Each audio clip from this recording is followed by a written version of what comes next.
Então, pessoal, continuando aqui as nossas videoaulas sobre mutação, vamos falar de alguns aspectos gerais das mutações.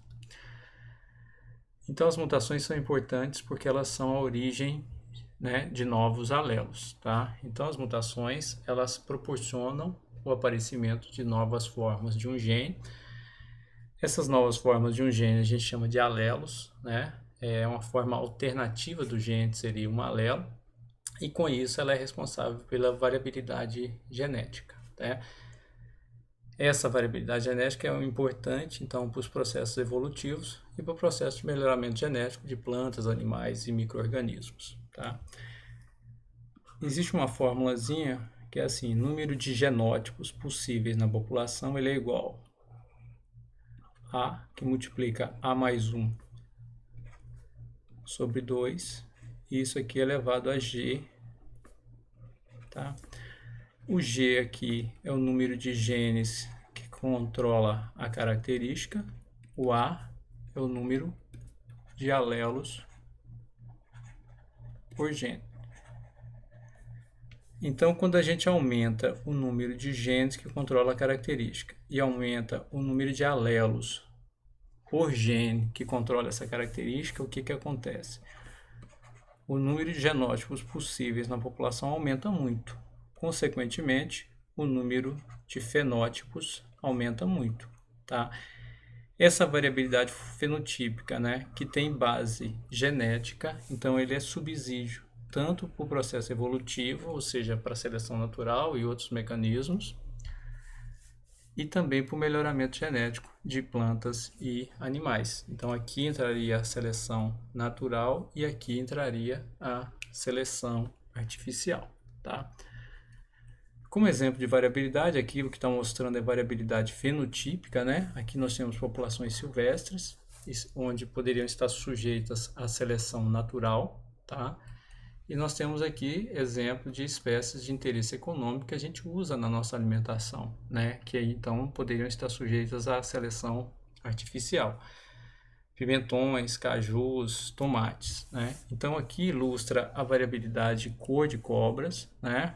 Óbvio que se tem variabilidade de cor, isso deve ter um fundo genético, ou seja, poderia ter uma cor que era original e com o surgimento de novos alelos, novas formas desse gene, né, permitiu ter essa variabilidade fenotípica. E dependendo da pressão seletiva do meio, que pode ser, por exemplo, um predador, né, for uma região de caatinga, por exemplo, esse indivíduo com essa coloração aqui, ele pode camuflar, se esconder melhor na vegetação, o predador não vai enxergá-lo, vai predar essas outras formas e vai aumentar a frequência dos alelos desse indivíduo aqui.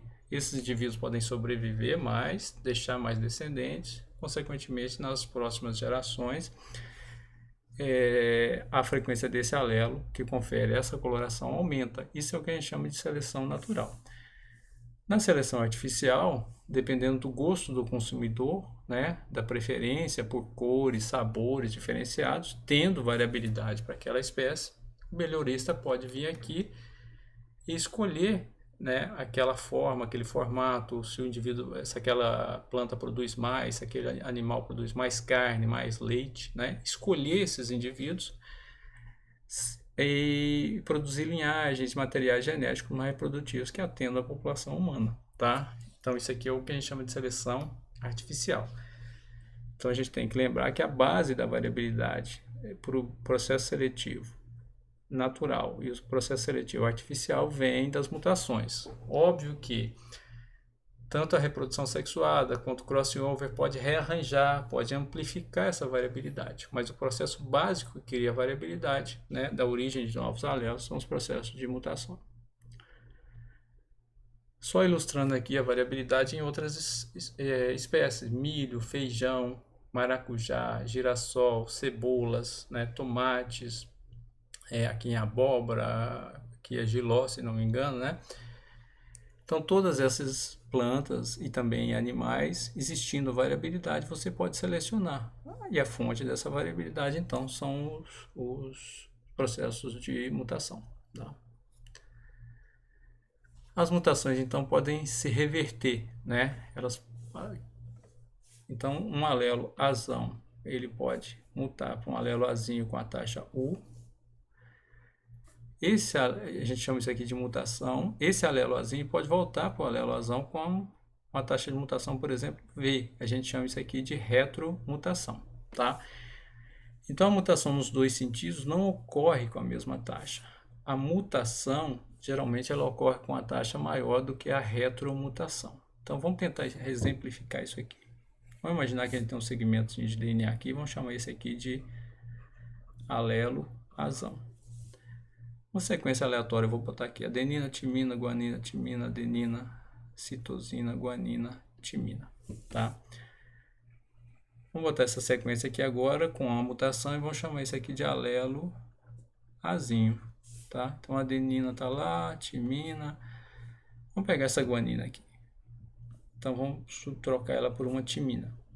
Timina, adenina, citosina, guanina e timina. Então teve uma alteração, uma substituição de base de guanina por timina, a gente está chamando isso aqui de alelo azinho. Então vamos dizer que teve uma mutação aqui, o do azão para o azinho, igual está aqui, ó, e uma retromutação V do azinho para o azão, tá? Por que que a mutação, então, ocorre numa frequência maior do que a retromutação, tá? A mutação é uma mudança aleatória, um G passou para um T de forma aleatória. Só que a retromutação, ela já exige uma mudança específica, ou seja, aquele T, agora ele tem que voltar especificamente para um G, tá?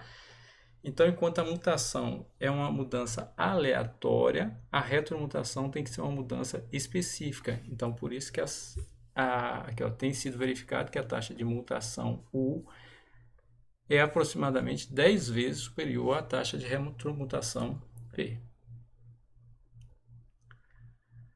Então, mutações espontâneas induzidas, de certa forma, a gente já discutiu, né? As mutações espontâneas ocorrem em baixíssimas frequências, né? Geralmente aqui, ó, 1 vezes 10 a sexta, 1 vezes 10 a quinta, tá?